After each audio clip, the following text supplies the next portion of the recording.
Let's Bro, I love go. that. Bro, I love that at the beginning of every single episode. The music gets me going. As Sam would say, it's provocative. And so, guys, welcome back. It's episode 59 of the Think Big podcast, which I love emphasizing the episode number we're at because it's just a testament to consistency. And I actually want to highlight the fact that we are not big names. We are not like superstars or anything like that to warrant this level of consistency. And we are still showing up anyhow. And I've had people come to us, and Alejandro, Sam, I know you get these messages where people say this is their favorite time of the week, tuning in on a Tuesday at 5 o'clock. This is their favorite podcast. This is their favorite show. And that feels absolutely amazing to hear. And I worry, like, man, what if we didn't keep going? What if we had stopped? The people that are getting value, they wouldn't be getting that value. So I want to say a big thank you to our listeners. Shout out to guys like Anthony Johnston. Shout out to guys like John Herr. Like, we really appreciate you guys showing up every single week, engaging in the comments, sending us DMs. Guys like Joseph, guys like Nick, people like Vanessa. It means the absolute world. And so tonight, we're going to be taking this episode very candid, very open conversation. I think I'm feeling a little inspired after what happened on X the other night, where Elon Musk brought back on. Elon's been like kind of breaking the internet and unlocking people.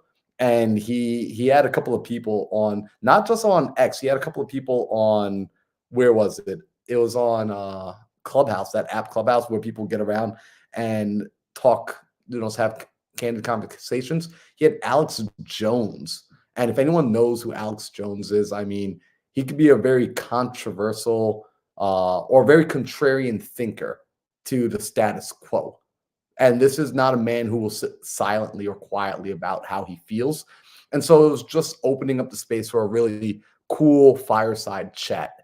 And I thought it'd be amazing for us tonight to have that kind of fireside chat amongst the three of us, because believe it or not, although these are some of my best friends, I don't get to always talk to them every single day. In fact, besides like texting Alejandro and texting Sam a little here and there, we haven't had like a vocal conversation since last week's episode. Like, I actually have no idea what is happening in Alejandro's world, what's happening inside of Sam's world.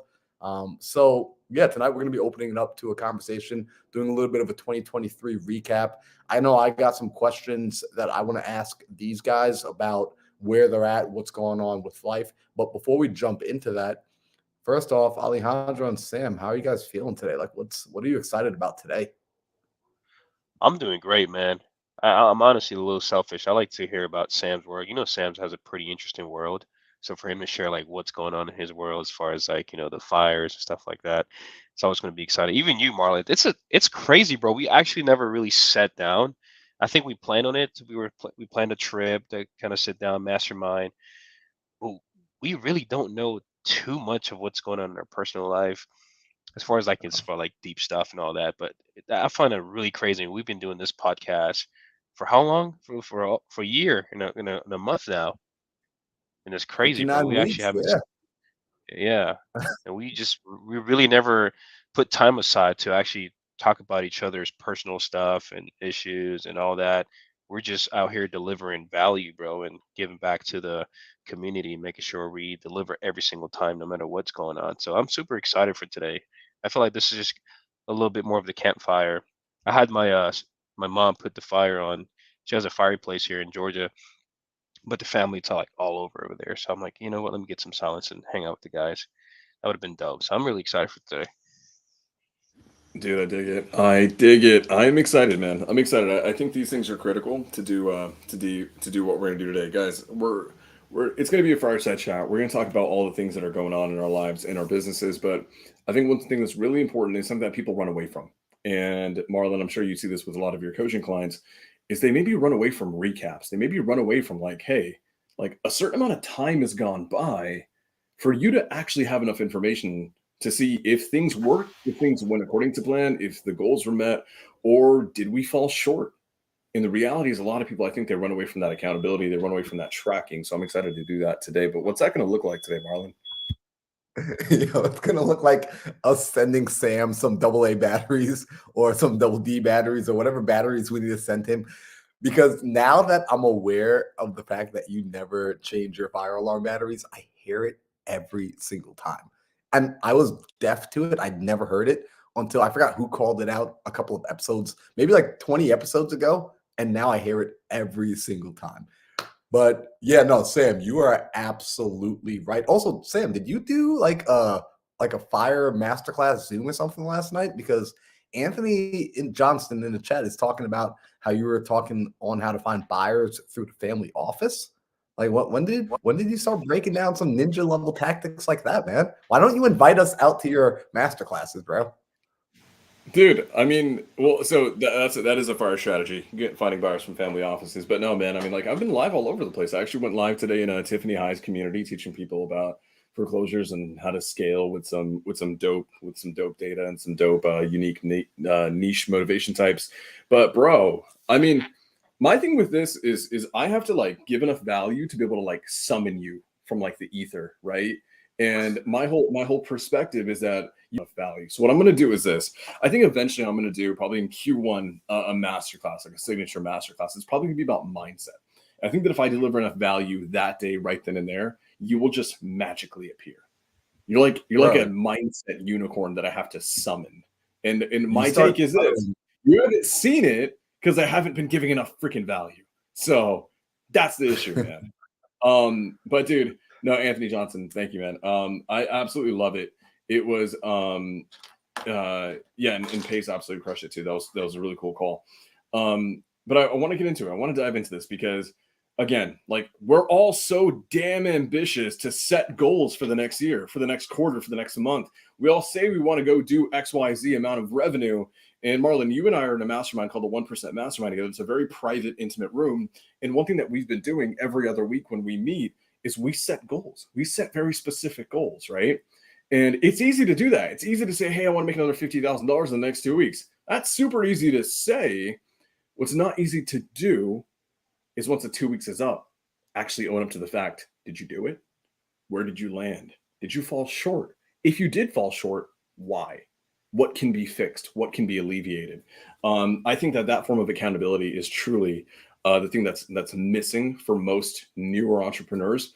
Is we're so damn heavy on setting new goals, but I don't think that when the time's up, we actually do enough of the recapping and the auditing, right? I kind of look at this like when I get into these higher level rooms, what we end up finding is all these guys are very recap driven. They're very accountability driven. They're very, did we hit our numbers? Did we hit our KPIs? If not, what problems do we need to fix?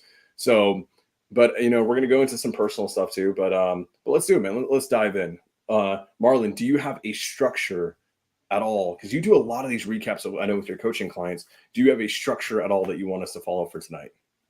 Yeah, so tonight, funny enough, we're actually going to move away a little bit from the structure, a little bit more open, candid conversation. It's going to be very much Q&A. I got some questions I want to ask you guys as we dive through it. But before we dive into at least the first questions I have for you, I do want to highlight what you just said as far as stepping into the higher rooms. And I want everybody listening to truly take note of this, that Sam mentioned when he goes into the higher rooms, these professionals performing at 6, 7, 8 figures of revenue level, they are very much driven based on their KPIs, based on their key performance indicators, based on things that they can measure. So when they set their goals, what you're going to often find is that their goals are never set without also creating some form of a project or process along with it that they can control, because the goal is the result. And it's very difficult to control results.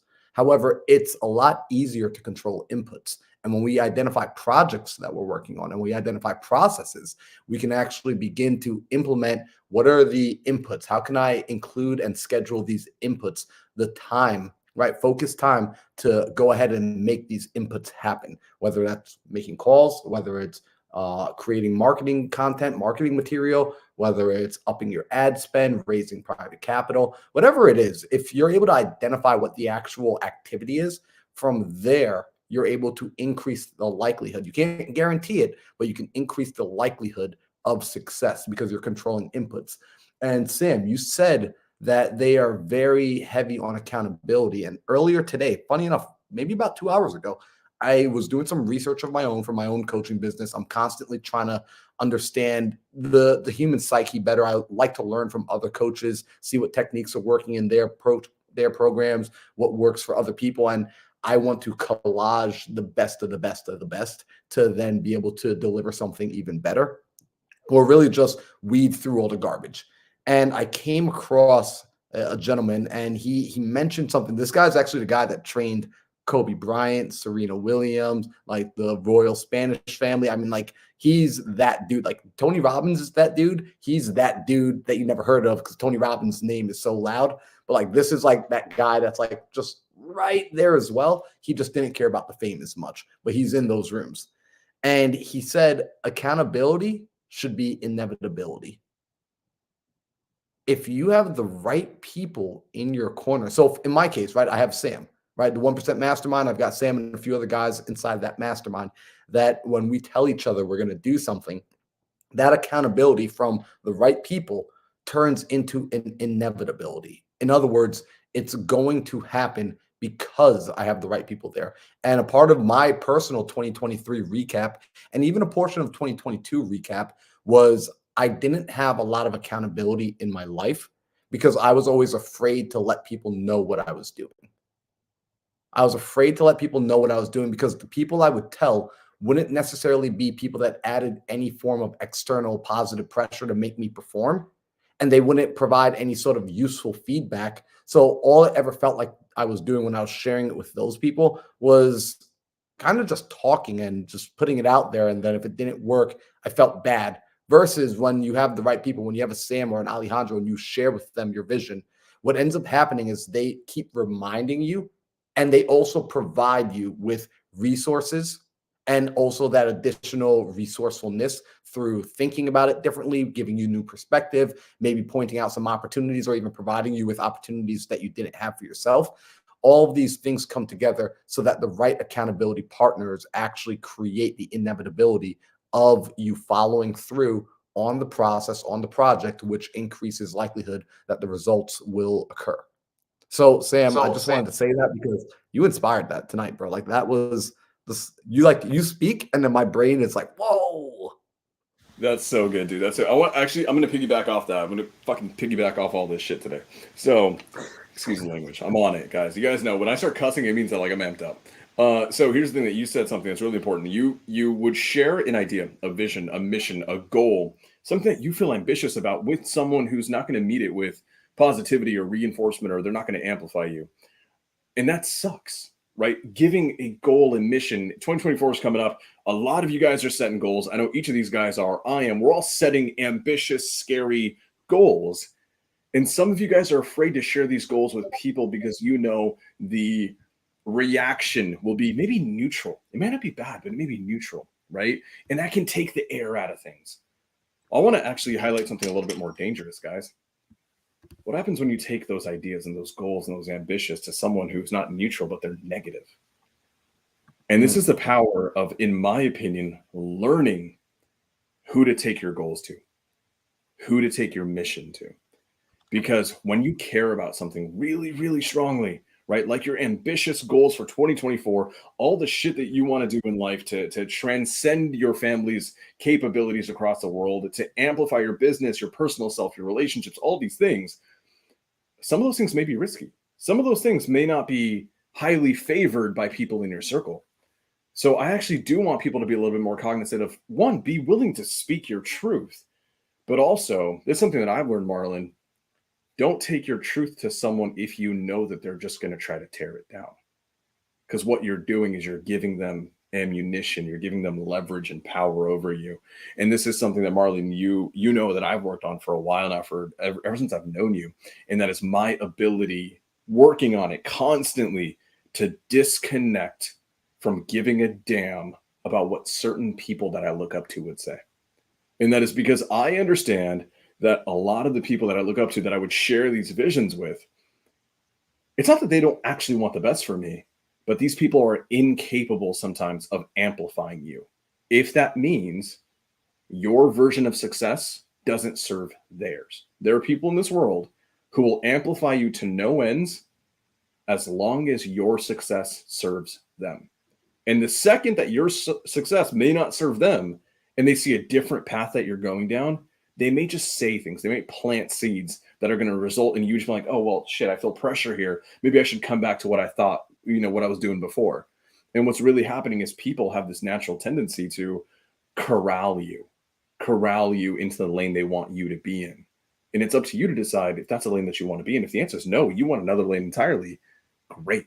Be careful who you provide that leverage to, that power to. That's why, like, for me, Marlon, you know this, like, I've got a business that's going to crush, and I'm not very vocal about it right now. I am not vocal about it at all. You and I talk about it all the time, and it's probably the greatest thing that I'm going to do in the next couple of years. But the reality is, why am I not doing that? Because I am super focused on the mission. I understand what it's going to take to succeed. We are amplifying it every single day internally. And most importantly, I understand that for me to succeed at it, I have to limit all the voices that could potentially influence any decision I make. So the very few people that I take it to are the people that I know who have my back. The people I know who are going to amplify me, hold me accountable, and root for me to win no matter what. And most importantly, no matter if it serves them or not. Marlon wants me to be a freaking billionaire, regardless of if he makes money off of it. He just wants me to be the best version of me possible. And it's same. I want Marlon to be, and I know he will be, the greatest mindset speaker, trainer, thought leader on earth, because I'm psychic and I see the future. I just know this is going to happen. And whether or not I win from that is irrelevant. It is completely irrelevant. I want him to win because it's him becoming the best version of himself. So I had to say that. I'm so sorry. I want people to feel okay in protecting your freaking energy. That's a lesson that Marlon taught me. I was starting to let all these other people affect my energy. And then you taught me that. Protect the freaking energy. Yeah. And you know what's funny? It's cool that I got to pass that lesson on to you, because Alejandro is the one that passed that lesson on to me. And that's actually was one of the very first conversations Alejandro and I ever had on the FaceTime. When he and I, the very first phone call he and I ever had was a FaceTime call that probably went 2 or 3 hours. And we were just talking about how important it is to protect your energy. And Alejandro literally invited me into his bat cave. And I was hanging out with him in his bat cave. This is the coolest place ever. And this guy is tranquil. He is at peace. And it's so very interesting to meet people like that. So I want to know from each of you, 2023, we're ending it. We're December 12th. There's less than really 2 weeks left in the month, 2 weeks left in the year. And as you reflect and you look backwards, I'm curious as to what your Misagi was this year. And for people that aren't familiar with that term, Misagi is a Japanese term for each year you do something that is very difficult. It's a difficult task that defines your year, because quite frankly, they understood culturally that growth occurs through discomfort. And there's an epidemic, right? The highest form of addiction in this country, it's not cell phones, it's not pills, it's comfort. People are addicted to comfort. So I'm curious for you, what was your most difficult challenge this year? And I wanted to know from a personal standpoint what your most difficult challenge was, and then from a business standpoint what your most difficult challenge was. And on top of that, right, this is going to be a layered question. Was that difficulty something that you had knowingly walked into on purpose, or was it something that came up as a result of simply being on the journey? I'm just curious to get the perspective. And you guys maybe take a moment or two to think about it. Maybe you already know the answer, because for the people in the audience, I did not prep them with these questions beforehand. So I genuinely want to know these answers for myself, of what their personal challenge was, what their business challenge was, and ultimately what, especially as you went through it, what did it teach you, right? Like what what did you learn? What was the outcome of you having gone through it? Alejandro, you want to go first or me? Oh, you can go, Sam. You're already pumped up. All right, let's do this. Well, he said business and personal. I'm gonna start with personal. Mhm. That gives you some time, and then tell you what, I'm gonna hand off the mic to you. You go into your personal. We'll go back. I'll do business. You do business, and we'll just keep rolling. So I'm gonna talk about the personal one. So someone mentioned it. Colin said Sam's KPI masterclass was fire. Dude, thank you so much for being there. I actually talked about this a little bit on the KPI masterclass. I have no freaking clue how we went from KPIs to the shit that I dived into. But in that moment, Marlon, I was able to feel okay and feeling vulnerable. And I had people around me that I felt like actually gave a damn, and they were resonating with what I was saying and how I was talking, how I was presenting. And it allowed me to open up about an issue that had happened this year. It's something that you're very familiar with. My personal issue that I've had to, and I didn't realize, guys, that I was going through this the entire year. Like, this is a critical thing. You can go through shit personally and not even realize that this was happening. 8-9 months of the year, I had no freaking clue that this was happening until the very end of the year. And I realized all the dots are connecting now. All the shit that I've been feeling all year, all these little tiny little universal things that are happening sporadically throughout the year, they're all crescendoing to this moment. And this moment was highlighted to me by a good friend of all of ours, Donovan.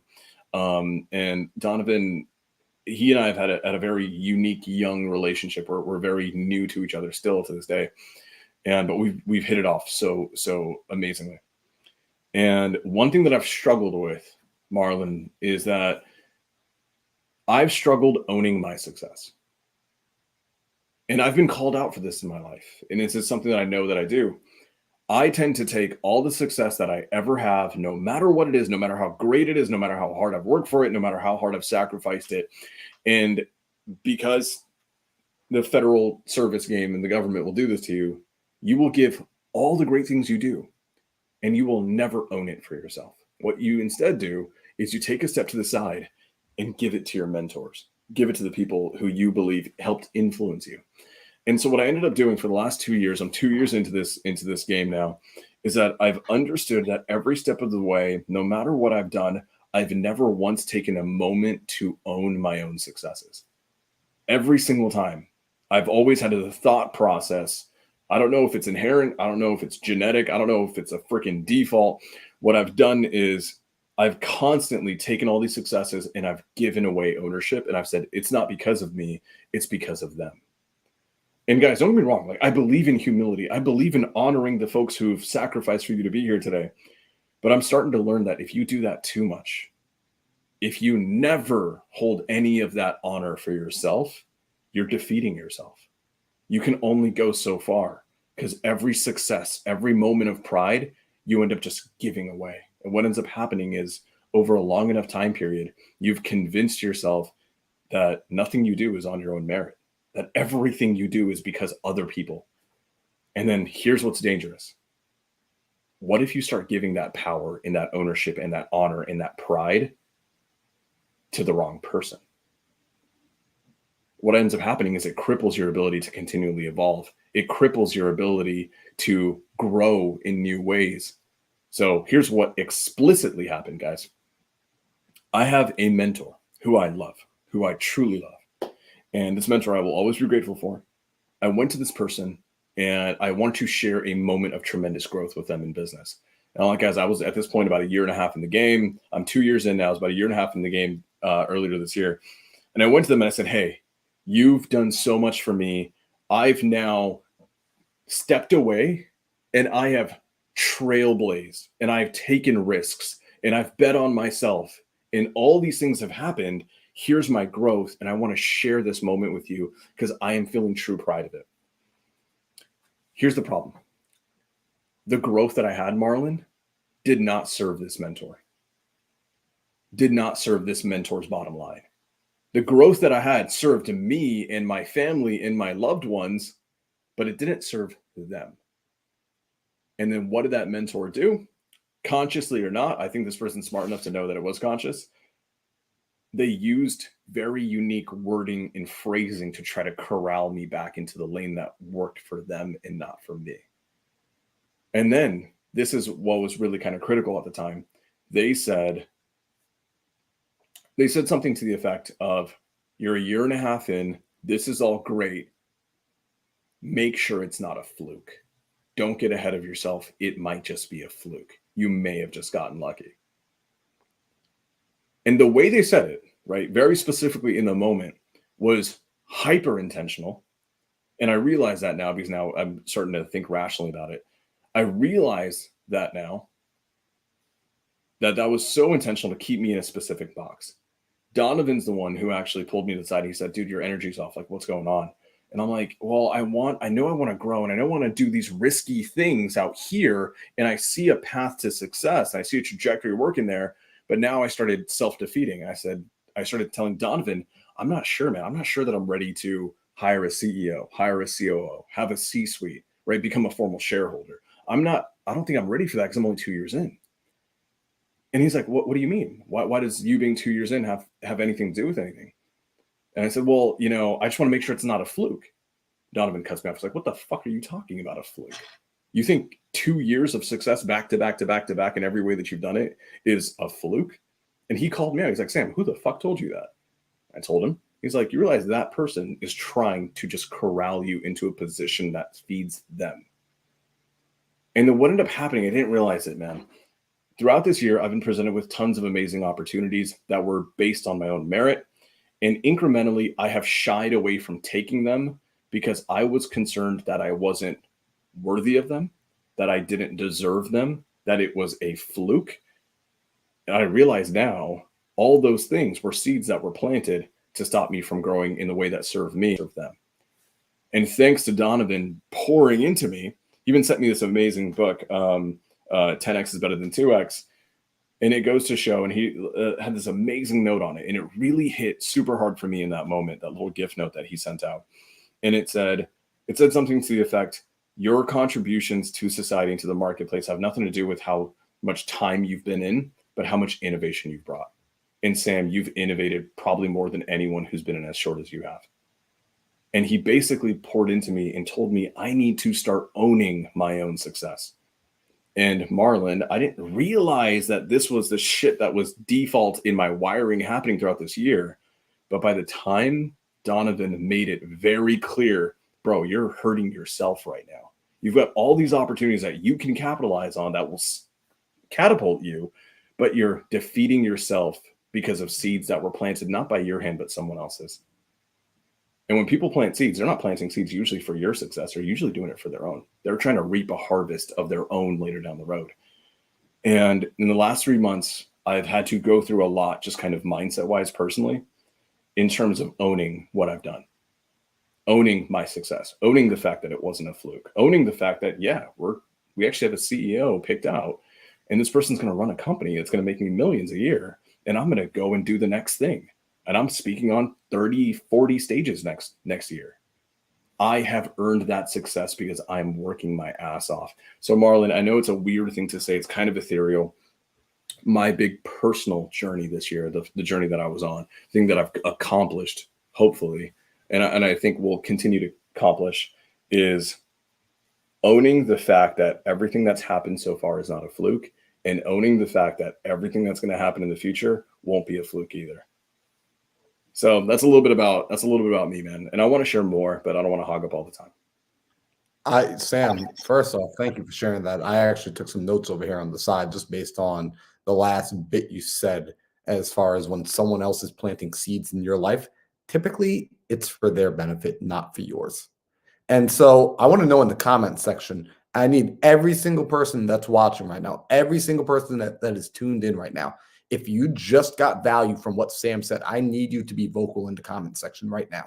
Because if you're not vocal in the comment section, I will never get Sam to talk about this kind of stuff again. I will never get him to open, because you all know Sam's tactics. You all know Sam would much rather be up here talking KPIs, talking scale, that he doesn't normally dive into the mindset. He doesn't normally dive into the personal. So if you're getting value from this, I need to be able to have tangible evidence, because I'm going to screenshot the responses. I'm going to screenshot the fire emojis. I'm going to screenshot you guys saying this is valuable for us to hear these sort of thoughts and this kind of conversation. So later on, I can bug Sam and say, hey, we got to have another one of these fireside chats, because The people need this. So, Sam, thank you so much for sharing that, man. And Yeah, I dude. want to open I'm it gonna up. real quick. I before we pass off to Alondra, I want to say this, man, and thank you guys. Like it's Marlon's right. I don't talk about this shit. I really don't. You guys know me. If you've been to my masterclass, I talk about business. I show you guys how to make money and scale it. It's not really something that I talk about, especially about what I'm going through mentally.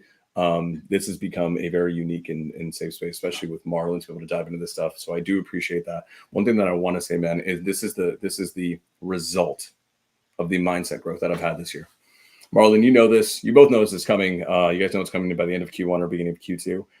I'm at a point now, personally, man, where I have decided completely, and I have no bones about it. And this is the thing. We say we're going to disconnect from things, but we still feel that pressure, right? We feel like it's going to be hard to disconnect. You know what that means? You're not ready to disconnect. You're ready to disconnect when you feel nothing.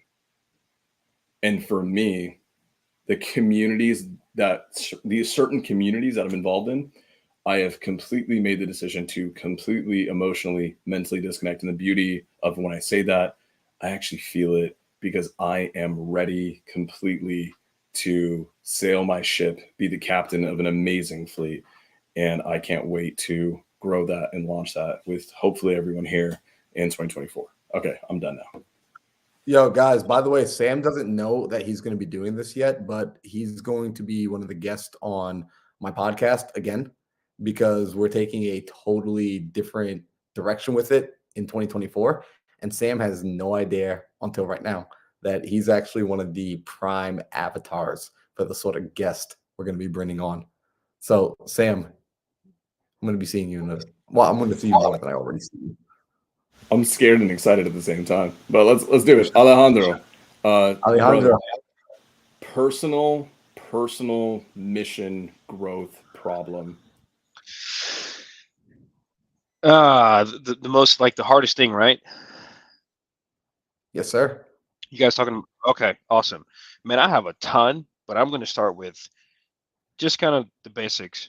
I'm not going to try to open it to like more deeper fundamentals, understanding of it. Because trust me, man, I can get really deep with these things. But I'm going to keep it more basic.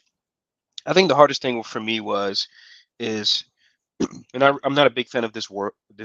And excuse me, heads up if I cough. I'm sorry. The weather here in Georgia is a little bit different. Threw me off from Texas.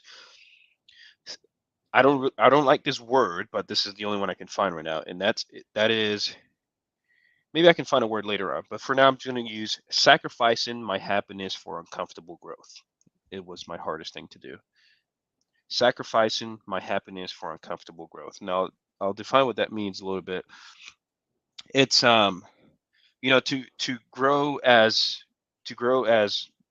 a human, to become the person you want to become, you have to do a lot of rewiring in your mindset. You have to rewire your brain, how you think, what you believe, literally everything.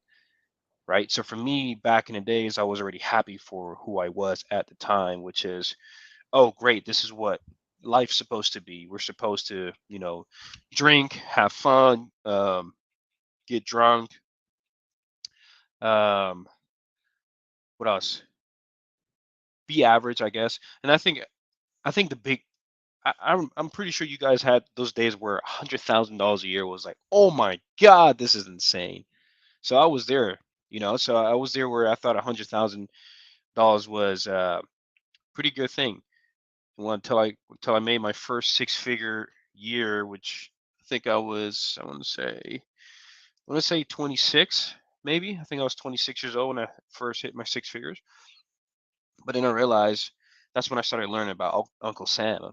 I was given like 30% or whatever that was at the time, um, of my hard-earned money from someone I've never met before. I was actually really confused and shocked. I think my biggest check at one time in 1 month when I was like 25, 26 years old was $18,000 in 1 month. And I saw like this huge chunk removed. Like I felt like I was stabbed in the heart. And this is not a rant about freaking paying your taxes, guys. This is just like, you have to understand, like you're growing, you're understanding new things. So when I saw that huge chunk coming out of my check, I asked my manager, I'm like, yo, who is this? Who? He was like, Uncle Sam. I'm like, Uncle Sam, who?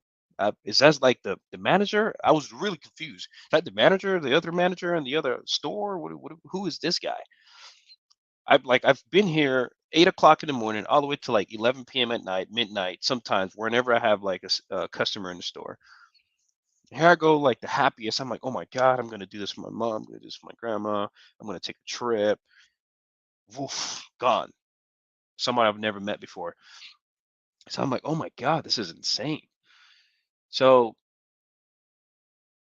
and this is like back then, but like it goes back to like where we at this year, where if you guys honestly, I think 99% of people really don't do this. If you really sit down and question everything you are in your life currently, like depending if you're not are where you are today, and you don't sit down and meditate, ponder on who you are, like literally question everything you've done throughout your whole life, you probably will never understand how to grow. Because if you don't sit down and understand who you are as a person, that's stopping you from becoming this better version of yourself. How can you understand the steps to take to move forward in life? And this is where I literally had to rewire everything, all my beliefs. And I became, I think, Marlon, you call it like a stoic personality, I guess. Stoic personality. So like when I say I sacrifice my happiness, it doesn't mean I'm sad. It doesn't mean I'm depressed. No, it's never that. It's more like I'm just like a stable emotional place. Whether things goes like terribly bad, like what if that's a word, or it goes fantastic, I'm just the same guy. Yo, we just made $1 million this year. Oh, okay, that's great, man. Heck yeah, let's keep going. Yo, we just lost $100,000 this month. Oh wow, that's terrible. What did we learn from that? Let's keep moving. It's not a higher or depression. So I don't let. So if you question like, okay, I actually had this conversation with one of my business partner yesterday. He asked me a really good question. He was like, "What is happiness to you?" I was like, "That's a great question." And I said, "Happiness to me is being responsible for other people's happiness. That's what happiness is to me. Being responsible for other people's happiness." And I think he stalled a little bit. He was just like looking like, "Whoa, what do you mean?" And I asked him, "What is happiness to you?" And I think he defined something like him doing like a certain activity. And I was like, dude, at some point, if your happiness is like, oh, I'm making $20,000 a month, that's just going to be the same thing as when you open up your present for Christmas. It's like, oh my God, thank you so much. And then like 3 days later, it's like, oh wow, I got that for Christmas, and then you forget about it like a couple of weeks later. The same thing. But I've had this, and I'm going to get really personal here. I've had this belief since I was a little kid that I was sent here. I'm an angel from God to help people come out of dark places. This has always been my belief since then. Because if there's always people I've seen that's been in a really terrible situation, and all I did was just give them a helping hand, hug them, talk to them, and they're always come back out in a happier place. And that's always, and I've been doing that without any money involved. Now that I have money involved, oh my God, I can do so much more. Instead of helping one kid purchase a book bag at their school because they don't have enough money, now I can help 10, 20, 40, 50 people by donating to a school. And that's a never ending happiness. At least to me, is my definition of happiness. That's never ending, because there's always humans on this planet that are in need um, of something, something that they need to help them move forward in life. And that's helping people mentally, helping people financially. And this is like crazy. Like I had this person that was my mentor, and I was asking him, hey man, how much money is enough for you, where you would be quote unquote happy? And I think he told me like $300,000. And then like instantly that Uncle Sam check back in the day snapped like $300,000. Dude, that's nothing after taxes. Who are you going to help with that? He was like, oh, I'm just going to help my family. I'm like, oh, okay. And I didn't judge him by it. I thought, well, man, I want to get to millions and millions of dollars, bro. I want to become a billionaire so I can help millions of humans on this planet. I don't, you know, and what's crazy is he was already making more money than I was. So I was like, okay, I already knew this person. It's it's something. It was someone that was put in my life for a certain stepping stone in my life. I know at some point I'm gonna have to go find someone else to help me get to a million because this person is stuck at $300,000 a year. I need to go find somebody else that's gonna help me get to a million, and then up, up, up, and continue going up. And of course that happened. So that was one of the hardest thing. It's like rewiring and sacrificing the happiness. Like sometimes I literally just sit on my patio and just watch nature and think about how nothing really affects me anymore, like in a deeper emotional type of thing. Like if something bad happens, like I'm not sad. If something great happened, I'm not excited. It's weird. Some people may think it's, oh, that sounds kind of sad, or it sounds like it's messed up. No, bro. Like if you want to learn how to rewire yourself, you're gonna have to go through pretty hard times like this. And I don't consider it hard time, but the hard times is my definition of it is sacrificing who you thought you were before. So that was one of them for sure. Is just rewiring my brain and sacrificing the happiness for an uncomfortable growth. And then another one was leaving my leaving my past life behind alone temporarily so I can go find the light. And thank you, Marlon, for helping me complete the sentence because I was watching your Instagram reel today where you had everyone put their lights off in their phone. Dude, that was so magical. I sent you a text message. I'm like, bro, you got to keep posting stuff like this. You're gonna crush everyone else. Anyone doing reels about mindset, you're gonna crush it. When I saw that, I was like, wow. I watched that reel maybe about 15 times. I'm like, yo, this is dope, man. This is dope because I know you personally. So that video, it wasn't even a facade, bro. It was 1000% you. That's who you are. Is you want to push people to find the light. So when you told texted us like, hey, let's just talk about like a recap. I'm like, man, this is great. And then you told me right now, like, hey, what's something hard you've been going through? I literally wrote it down right here. I know you guys can see my book, but it's here. I wrote it down. I was like, it's temporary leaving my past life, meaning my family, leaving my best friends. Like, hey, I'll be back. I have to go through a dark place. Dark place. Again, I'm going to bring definition to these things because people instantly jump into conclusion like, oh, he means no. Dark place meaning you're lost. You're lost. You don't know where you're going. You're just going somewhere to find the better you, aka the light. Okay. This is what was one of the hardest things that I had to do because when I see like certain friends like saying these weird things like, "Oh man, I can't do this because XYZ." In my head, I'm like, dude, that's like an excuse, bro. Like, come on, man. If you want to become better, you have to change your belief system. Why? And what's crazy is, and this is a great segue to my last one. I don't want to take up too much time here, Marlon. Is I am I've learned not that I've not that I've learned, but I'm pretty much done trying to force people's belief and create debates and create disagreements and create arguments. I find that very exhausting. And I've changed that to, you know what? I'm just going to move forward as an example. And if I inspire you somehow in the future, so be it. But if I don't inspire you, because I know I'm only chasing greatness, if I don't inspire you, then I guess it's just not your time yet. You haven't hit your rock bottom yet. It's not your time. And if it's not your time, who am I to try to change your beliefs if you're so stuck where no, man, I'm happy here. If you're happy there, fantastic. And this is something Pace Morby even told me on my first mastermind. I was like, yo, Pace, I feel like I'm running so fast, but I have parachutes behind me holding me back. And he was like, dude, you're the problem. Your partners are happy here. And you're over here. You're trying to push them to an uncomfortable zone, which is going to destroy your companies. So you're the problem. So what I suggest you do is go find other business partners over here, here, so they can help you with your fire that you have within you. And this is the same problem that he had with his business partners, and he had to learn the hard way. So That's about it. That's about it for as far as personal wise.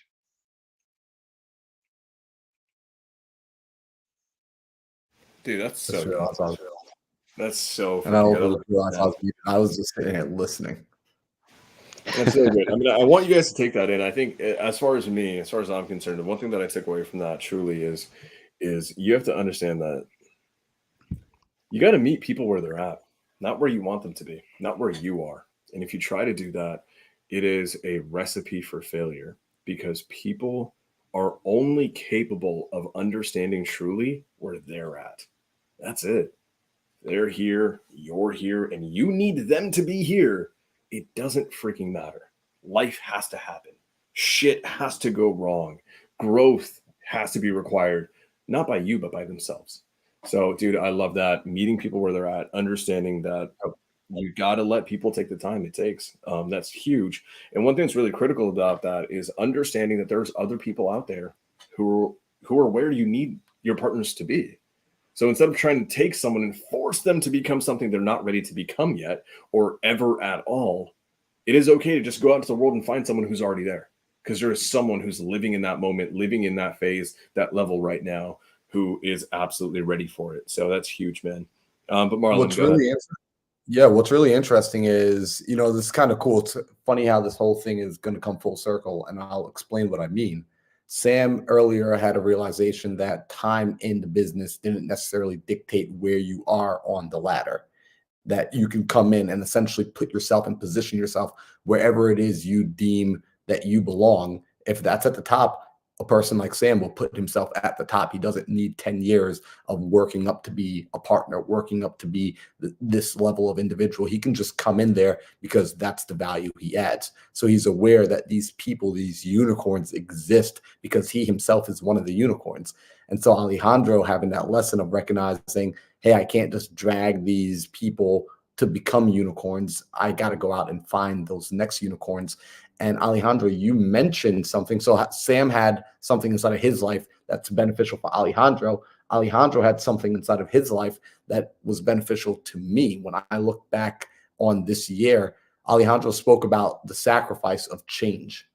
And when I sat and reflected on 2023, what personally I found to be the most difficult challenge, it was stepping away from what I knew and what I had committed myself to for the last 3 years to ultimately pursue what I'm in love with right now.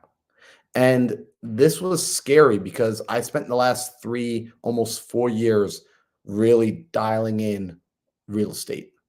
And I'm going to be specific here, learning about how to wholesale, learning about how to buy and hold, learning about how to fix and flip, learning acquisitions, learning sales, learning lead generation, learning how to build out this entire business model.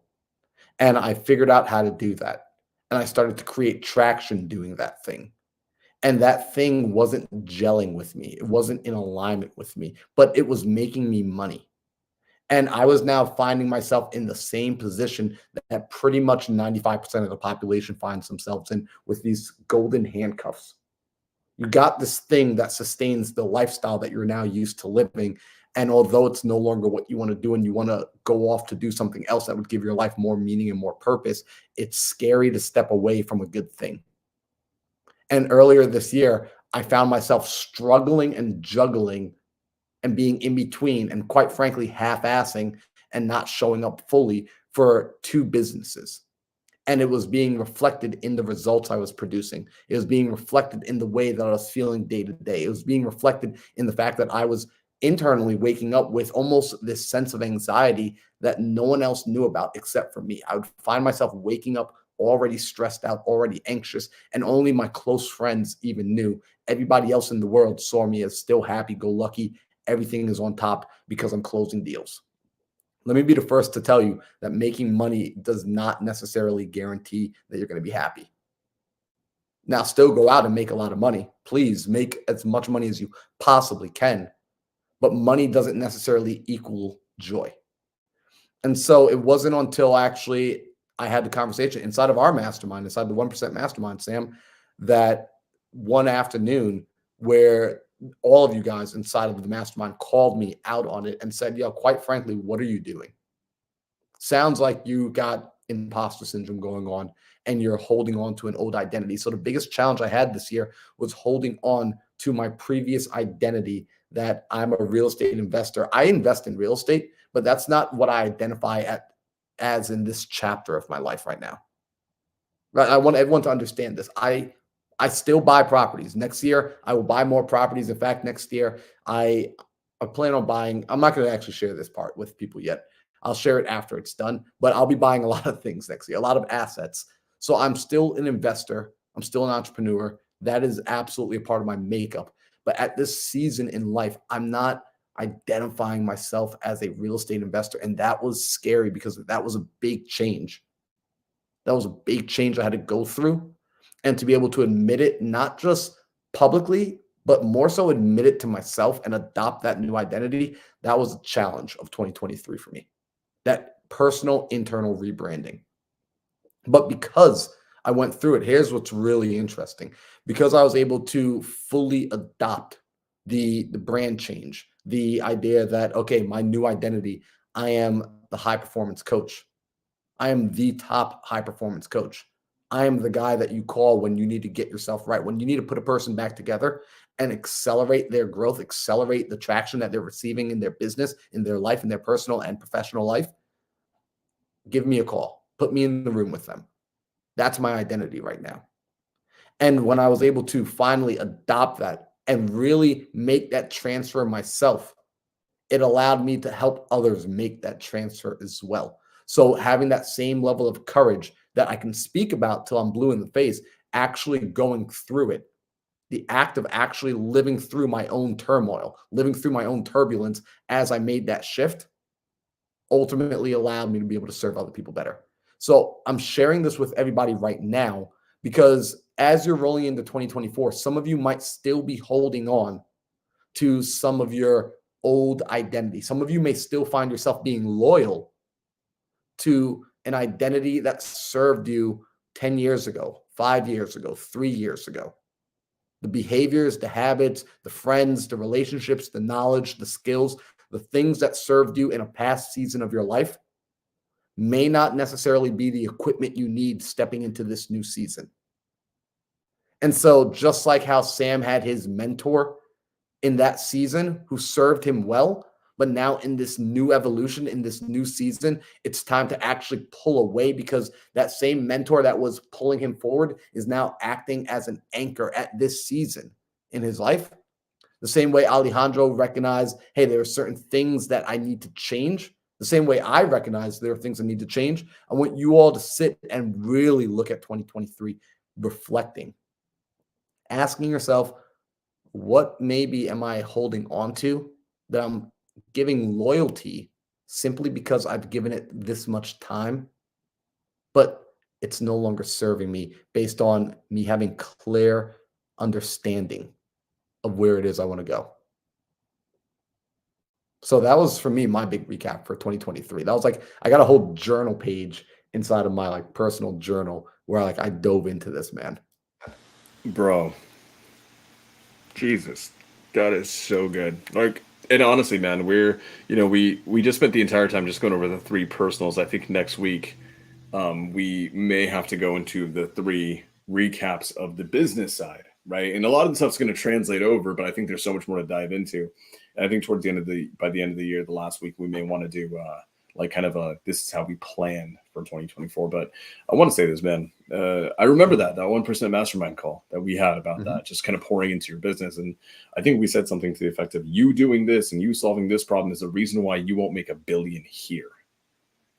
And I think that, guys, what I want to really kind of hammer away is that a lot of you guys have friends, but very few of you have people who will actually tell you the uncomfortable shit you need to hear.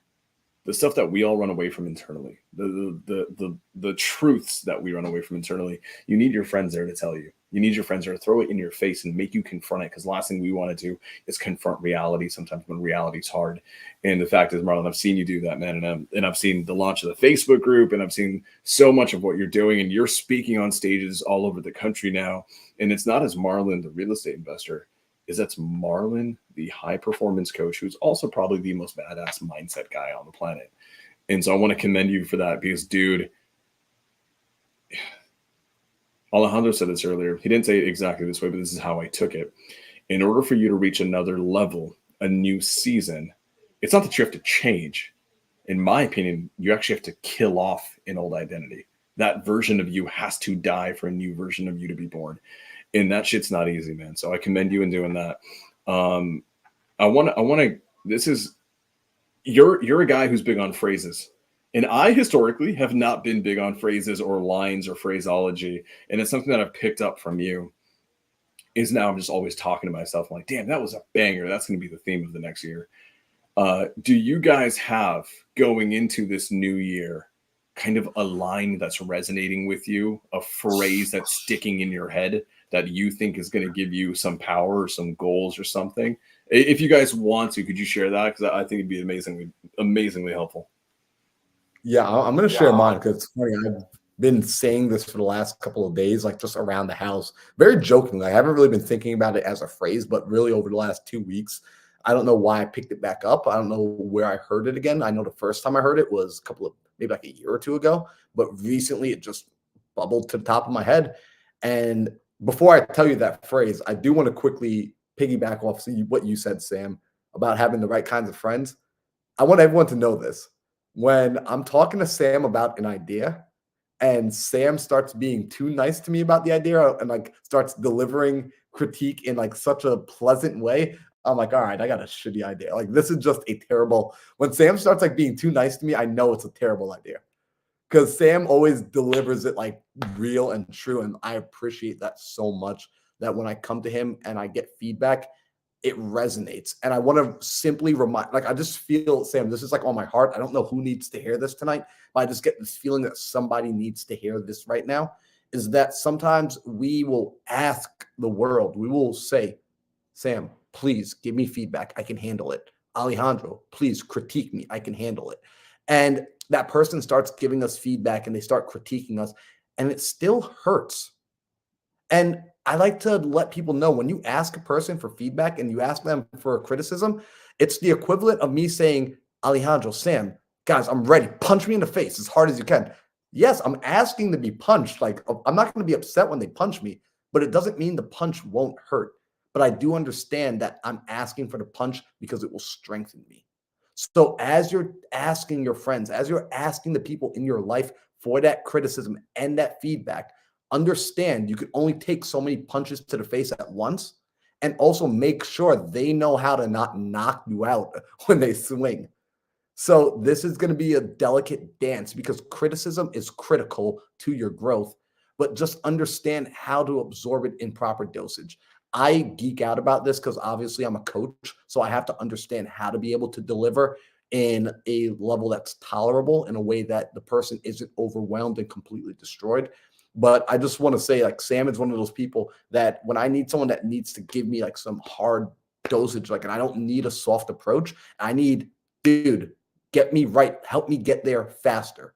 Help me not waste 3 years. Help me figure this out immediately. Sam's my go-to guy for that. So now, Sam, as far as the phrase, I just had to say that because I felt like someone was needing to hear it. The phrase, shut up and do the work.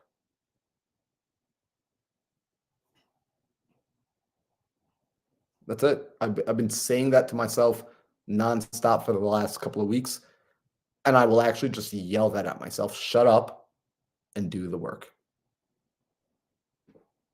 Period. Damn. That shit hits. Dude, there it is. Alejandro, what about you, man? Fuck, that's so good. I'm trying to think of a phrase. I don't really have a phrase put together. I would say,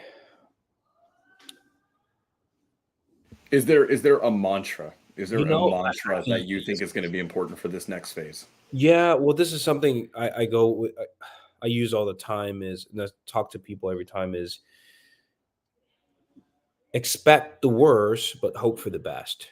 That's my phrase. I truly do go by that. It's going to be hard for you to understand that. because I'm a big believer in laws of attraction. So you have to understand, when you believe in, oh my God, this is going to go great. Yes, yes, yes. Vision it, whatever you want to do. I expect the worst, because the only thing that gets you in the depressed mode is the incorrect expectations. So you don't give it power by expecting the worst already, which will give you a very steady focus mindset. For me, it does help me. It helps me stay focused. And in fact, I think my business partner calls it like, dude, you're so paranoid. I'm like, hey man, they say the paranoid guy lives longer than the other one. So I'm okay being paranoid. So it's like, expect the worst. And this is what's crazy, when a lot of people, I don't know where we getting this stuff from, Sam. I'm sure you get a lot of people like reaching out to you. Yeah, man, I want to do some, I want to get into this business, and, I'll give it 90 days. Every time I hear that, bro, I get like this weird thing down my spine. I'm like, dude, where can someone show me, guide me, where there was anyone that's been successful for a generation within 90 days? Where does that happen? So anytime I hear that stuff, it's like, dude, you're expected to quit. Your expectations is to stop at 90 days. You already failed, so why should I invest time with you? Oh, I'll give you 90 days. No, sir. When I left my 6 figures a year job, I said, this is my only choice. This is my only choice. There's no 90 days. There's no a year. I'll give it 5 years, 10 years. This is my only choice. If it's my only choice, I will do everything that I can to succeed.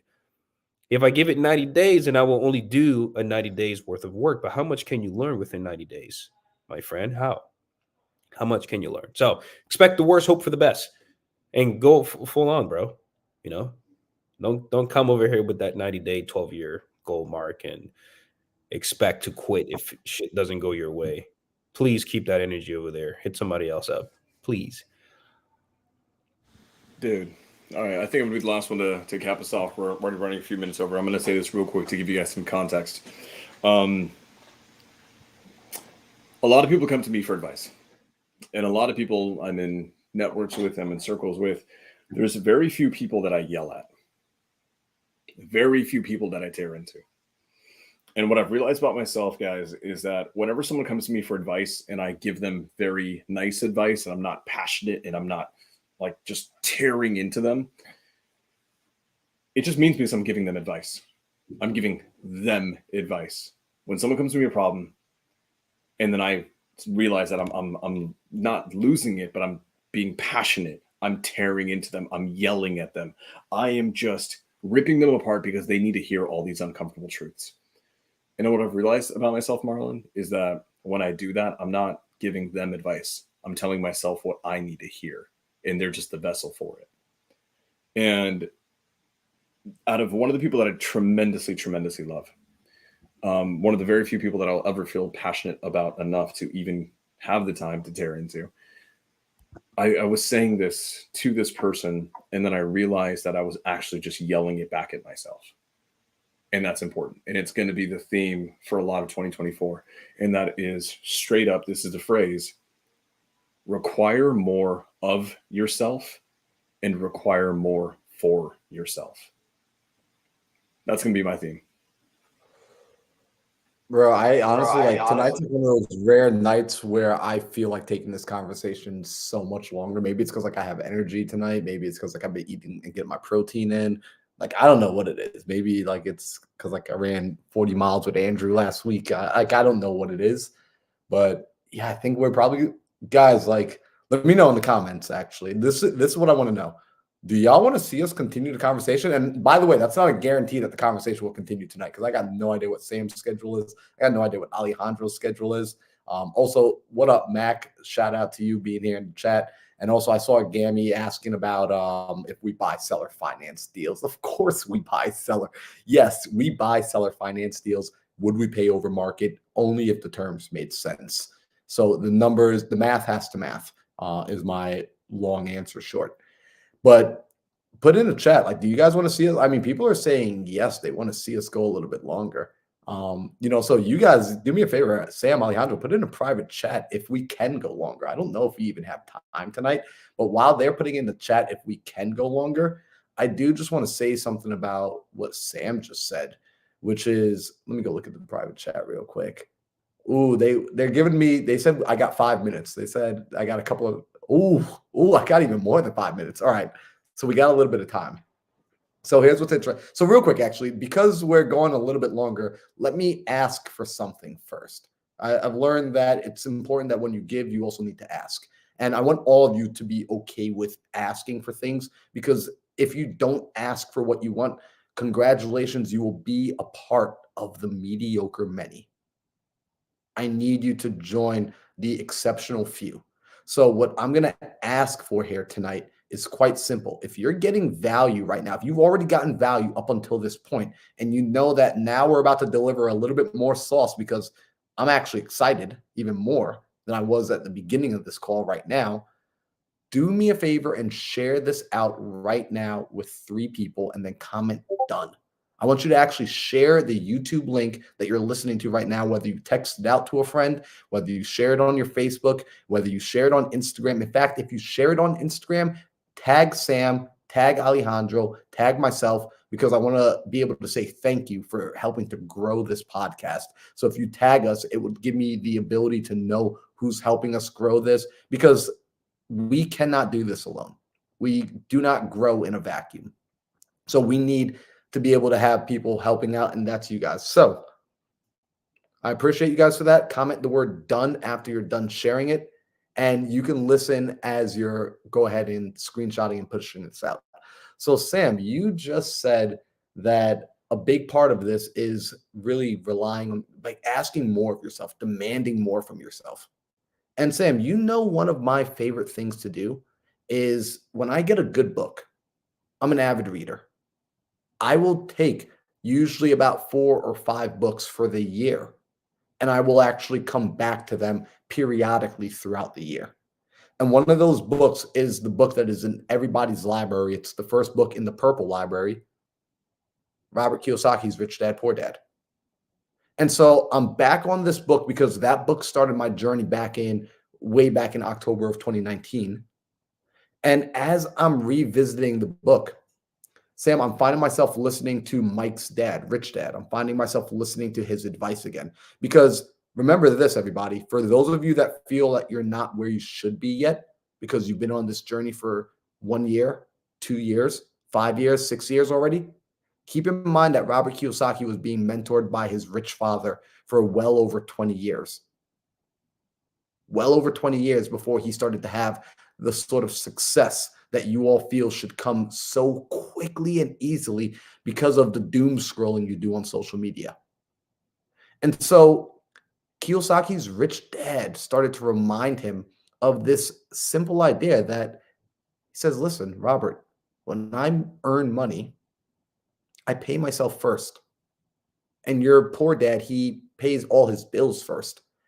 And Kiyosaki said, wait, should I not be? I'm confused. Are you not wanting me to pay my bills? He said, no. I want you to pay attention to the sequence. I pay myself first, and then I pay my bills after. Even if I'm short on money, I always pay myself first. Because he said this. He said, Robert, if I don't pay my creditors, who do you think is going to scream louder at me? My creditors or myself? He said, well, if you don't pay your creditors, yeah, of course, they're going to scream louder. And he said, and that's the thing. Most people, if they don't take care of their responsibilities, if they don't pay themselves, if they don't demand of themselves excellence, they're not going to hold themselves accountable enough. So I'm not going to chance it. I make sure I pay myself first, and I allow this external pressure to actually get me to hurry up and grow, to get me to become more creative, to get me to figure out the next solution, the next innovation. So to hear Sam talk about how this year in 2024, as he's rolling into it, he's going to be looking at demanding of himself even more, because he already goes out and serves the marketplace at such a high level. To demand of himself even more, this is what's needed, because that's the truth of entrepreneurship. The reason building a business is so difficult, the reason building a business is hard freaking work, and building a business, don't let it Do not get it twisted. Building a business is hard. It is probably one of the hardest things anyone will ever do. And then selling it, we're talking about even tougher. And so what makes it so difficult among many things is not that you're managing all these other people. It's that you have to manage yourself. And there is nobody to come and correct your mistakes. There is nobody to tell you to get out of bed tomorrow morning and do it again. There is nobody to co-sign your vision for the first couple of years when you're the only person that can see as far as you can see. In fact, I got a video that's going to be dropping in the next probably 3 or 4 weeks. It's going to be a YouTube video that's going to be dropping.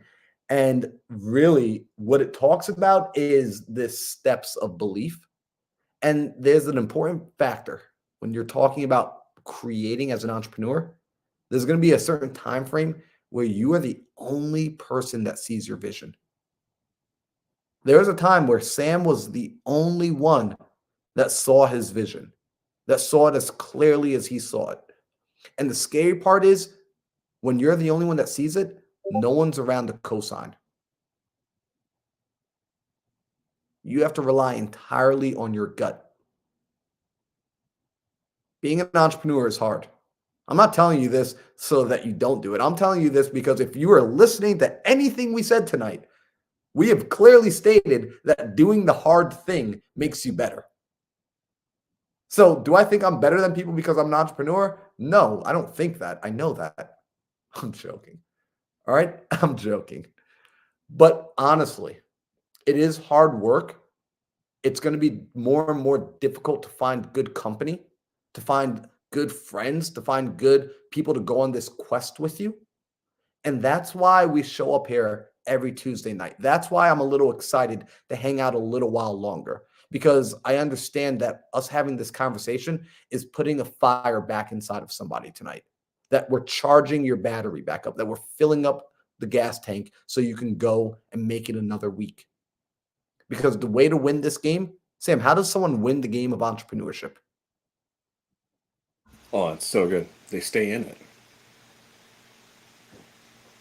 They stay in it. That's it. So,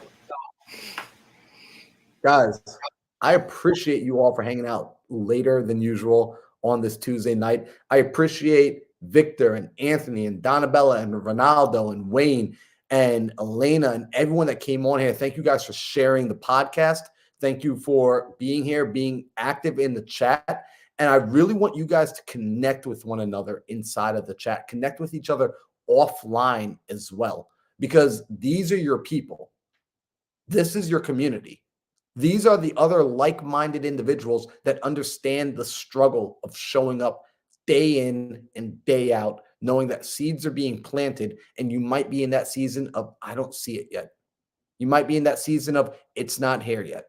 You might be in the season of, shut up and do the work. And it's helpful to have other people who are in that season with you. So, guys, we're going to wrap it up. Unless my friends Sam and Alejandro have anything to share, we're going to wrap it up. We're going to close out tonight. Thank you for being here for episode 59 of the Think Big podcast. If you're new here, go ahead and hit the like, hit the subscribe button, and leave a comment. Next week, when we come back, we did the personal recap of 2023. Next week, we're going to do the business recap of 2023. And I'm excited to actually share with you. I had some epic failures this year in business, right? Like some failures to the tune of, being out $50,000. And it's not millions of dollars, but still, it's a sizable chunk of money. And I want to share because there are lessons in there that can be applicable to y'all so that ultimately you don't have such a big loss in your business. You don't have any level of loss that kicks you out of the game. So, guys, we appreciate you. We're wrapping up, and we will see you back here next week for another episode of the Think Big podcast.